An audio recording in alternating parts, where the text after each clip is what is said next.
In Revelations of Christ, Swamiji, you say the saints are the true custodians of religion. What do you mean by that? I mean, who can really be a custodian of anything unless he knows what he's talking about? Only the saints know what they're talking about. Because the saints, I define a saint not as somebody who's a good and kindly fellow, like a Boy Scout helping a little old lady across the street. A saint is one who has communed with God, who communes with God, and who has had some experience of God. You can only really talk with authority when you can talk with experience.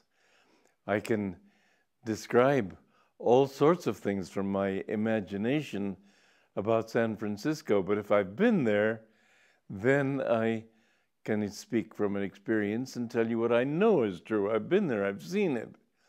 And there's another aspect of that is that an architect could go to San Francisco, a gardener could go to San Francisco,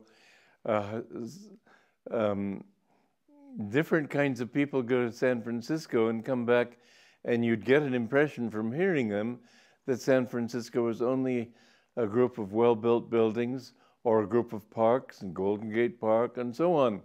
So different people's experience of God is not a final one, but at least it is a partial experience.